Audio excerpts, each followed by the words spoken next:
अच्छा एक बात बताओ, ऐसा कितनी बार हुआ है कि आपने अपने पूरे दिन का एक प्लान बनाया, जो काम आपको करने हैं उन सब की एक लिस्ट बनाई और उन सभी कामों को एक एक करके एग्जैक्ट टाइम पर आपने कंप्लीट किया, एग्जैक्ट बिल्कुल उसी टाइम पर जो आपने सोचा था। अब शायद आप में से कुछ लोगों का जवाब होगा हम कभी कभार या फिर कभी नहीं।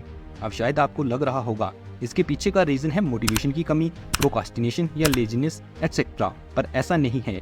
इसके पीछे का एक साइकोलॉजिकल कॉग्निटिव बायस है जिसे कहते हैं द प्लानिंग फैलेसी, क्योंकि साइकोलॉजिस्ट कहते हैं कि इस साइकोलॉजिकल बायस की वजह से ही हम ह्यूमंस की नेचुरल टेंडेंसी होती है अपनी एबिलिटीज को ओवर एस्टिमेट करना, यानी अपनी क्षमता को बढ़ा चढ़ा के देखना। इसलिए जब भी कोई हमसे पूछता है कि ये काम कितना टाइम में हो जाएगा, तो ऑलमोस्ट हम में से ज़्यादातर लोग ओवरली ऑप्टिमिस्टिक होके आंसर देते हैं। यानी अगर किसी काम को करने में किसी को रियलिस्टिकली 2 दिन लगेंगे, लेकिन वही उस पर्सन को लग रहा होता है कि वो उसे 1 दिन में कर लेगा। उसी काम को करने में हमने जितना सोचा होता है उससे ज़्यादा टाइम लग जाता है।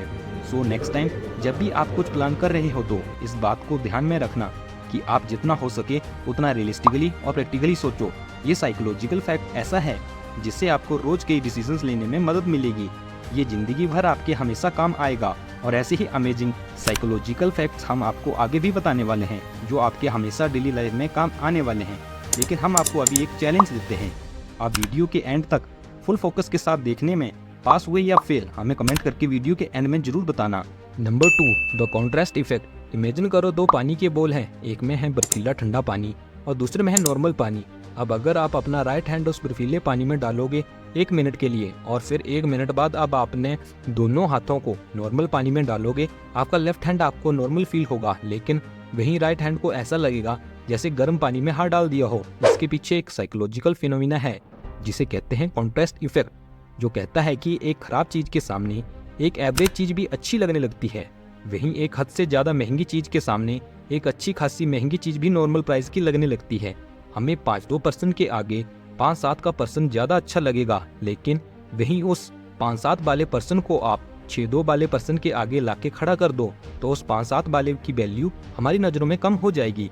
तभी तो अधिकतर लोग 10-15 हजार का फोन लेने का सोचते हैं, लेकिन इसी कॉन्ट्रास्ट इफेक्ट की वजह से वो लास्ट में 18 से 20 या 25 हजार तक का फोन ले लेते हैं।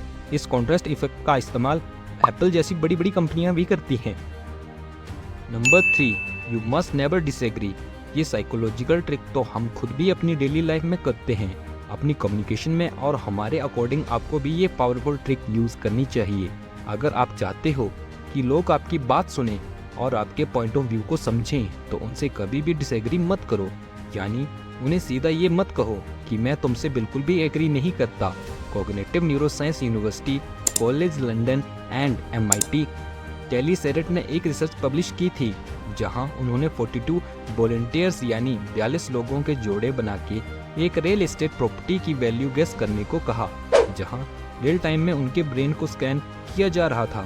हर एक पर्सन अपने अकॉर्डिंग उस जगह की वैल्यू डिसाइड कर रहा था, लेकिन जब दोनों पार्टनर्स मिलके उसकी वैल्यूएशन यानी प्राइस डिसाइड करते हैं और जब वो सामने वाले के पर्सपेक्टिव के साथ एग्री करते हैं, तो उनके ब्रेन के कॉग्निटिव रिसेप्टिविटी और ओपन्स वाले रीजन जंप उठते थे। वहीं जब दोनों लोग एक दूसरे की बात से डिसएग्री करते थे तो उनके ब्रेन के ये रीजन बंद हो जाते, जिसके बाद वो दोनों कभी एक दूसरे के साथ मिलके वैल्यू डिसाइड नहीं कर पाते थे। तो चाहे आपकी पर्सनल लाइफ हो या प्रोफेशनल, कम्युनिकेशन एक सॉल्यूशन और प्रॉब्लम दोनों का काम करती है। अगर आप नहीं चाहते कि आपकी रिलेशनशिप्स खराब हो या लोगों से ना चाह के भी बहस या लड़ाई हो जाए, तो चाहे कुछ भी हो जाए कभी अपनी बात को सामने वाले से डिसएग्री करके स्टार्ट मत करो। ये उनके ब्रेन को शट डाउन कर देगा और वो आपकी बात नहीं सुन पाएंगे और ना ही सुनना चाहेंगे। Number 4, the story bias. English novelist E.M. Forster की इन 2 कहानियों में से आपको कौन सी ज्यादा याद रहेगी? पहली, राजा मर गया और रानी भी मर गई, या दूसरी, राजा मर गया तो रानी भी दुख में मर गई? कमेंट करके बताओ, ऑप्शन A या B। अब अगर आपने ऑप्शन B चूज किया है तो आप अकेले नहीं हो, हम सब स्टोरी बायस का पार्ट हैं। यहाँ दोनों डेथ एक साथ नहीं होती, बल्कि असल में उसके बीच में एक गैप है जहाँ एक स्टोरी है, क्वीन का स्ट्रगल है। यानी स्टोरी A एक फैक्चुअल रिपोर्ट है, वहीं स्टोरी B के साथ एक मीनिंग और इमोशन जुड़ा है। इसी का फायदा उठा के एडवर्टाइजमेंट ने इसे मास्टर कर लिया है। आजकल लोग अपने प्रोडक्ट्स के बेनिफिट्स कम, उसके पीछे की स्टोरी को ज़्यादा बेचते हैं। Number 5, perception is reality. क्या आपने कभी नोटिस किया है, कभी किसी एक काम में घंटों घंटों बीत जाते हैं और पता भी नहीं चलता। वहीं आपको 15 मिनट कहीं बाहर खड़े होकर वेट करना पड़ जाए तो ये 15 मिनट कई घंटों के बराबर लगने लगते हैं या फिर बहुत ही ज़्यादा लगते हैं। फिजिकल वर्ल्ड में टाइम को हम घंटों, मिनट्स और सेकंड्स में नापते हैं, जबकि हमारे मेंटल वर्ल्ड में टाइम ऐसे काम नहीं करता। ये टाइम मैनेजमेंट और अनसर्टेनिटी पे मैटर करता है। आप जितना ज़्यादा किसी चीज़ में बिजी रहोगे, आपके माइंड से उतना ज़्यादा टाइम का सेंस कम होता जाएगा। वहीं आपको टाइम की जितनी ज़्यादा अनसर्टेनिटी होगी, उतना टाइम ज़्यादा लगेगा। The sunk cost fallacy.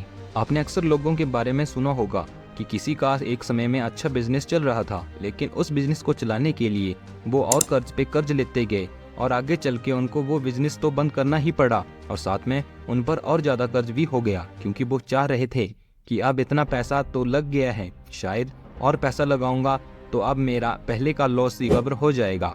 और क्योंकि उन्होंने उस बिजनेस में इतना टाइम, हार्ड वर्क और पैसा इन्वेस्ट कर दिया होता है, जिससे उन्हें ये पता ही नहीं चलता कि अब उनका बिजनेस फेल होने लगा है। यही सनक कॉस्ट फैलेसी है। अपने एक लॉस को रिकवर करने के लिए हम और लॉस करते जाते हैं, जो कि कई बार हमारे लिए बहुत डेंजरस साबित हो जाता है। आप एक टॉक्सिक रिलेशनशिप में हो, आपका पार्टनर बार बार आपको हर्ट करता है, फिर आके सॉरी बोल देता है। आपके दोस्त आपको सजेस्ट करते हैं कि इस रिलेशनशिप को एंड कर दें, बट आप कहते हो यार इतनी एनर्जी और टाइम इन्वेस्ट कर दिया है इस रिलेशनशिप में, अब एंड करना कोई सोल्यूशन नहीं है। यही सनक कॉस्ट फैलेसी सबसे ज़्यादा डेंजरस तब होती है जब आप अपना टाइम, पैसा और एनर्जी इन्वेस्ट कर चुके होते हो, और ये जितना टाइम ज़्यादा होता है, इस फैलेसी में फंसने के चांसेस भी उतने ही ज़्यादा होंगे। Number 7, the specificity trap. इस कॉन्सेप्ट का यूज़ मेडिकल फील्ड में बहुत ज़्यादा किया जाता है। अगर किसी को माइग्रेन से सर दर्द है तो इसका रीज़न वायरल इन्फेक्शन से लेकर ब्रेन ट्यूमर तक भी हो सकता है, बट डॉक्टर सबसे पहले इसे वायरल इन्फेक्शन की तरह ही ट्रीट करते हैं, क्योंकि वायरल इन्फेक्शन का बेस रेट ज़्यादा होता है कंपेयर टू ब्रेन ट्यूमर के। जब भी आप कुछ इवेल्युएट कर रहे हो तो मेक श्योर करो कि आप इस स्पेसिफिसिटी ट्रैप में ना फंसो। अगर इसे सिंपली समझा जाए तो बहुत सारे लोग इस ट्रैप का यूज़ करके झूठ बोलते हैं। वो अपने झूठ में बहुत ज़्यादा बारीक बारीक डिटेलिंग ऐड करते हैं ताकि लोग उनकी बातों पे यकीन करें, जबकि अगर आप उनकी बातों से डिटेलिंग हटा दोगे तो उनका झूठ साफ साफ दिखाई देगा। अगर आपको ऐसे लोगों का झूठ पकड़ना है तो उन्हें और ज़्यादा उस चीज़ से जुड़े क्वेश्चंस और डिटेल्स पूछते जाओ। एक पॉइंट ऐसा आएगा जब आपको और उसको दोनों को ये पता लग जाएगा कि उसका झूठ पकड़ा गया है। तो अगर आपको ये वीडियो अच्छी लगी हो तो वीडियो को लाइक और सब्सक्राइब बटन पर क्लिक करें। इस चैनल को ग्रो करने में सपोर्ट करो और बेल नोटिफिकेशन ऑन कर लीजिए ताकि आप आने वाली वीडियोस मिस ना कर पाए। Thank you for watching.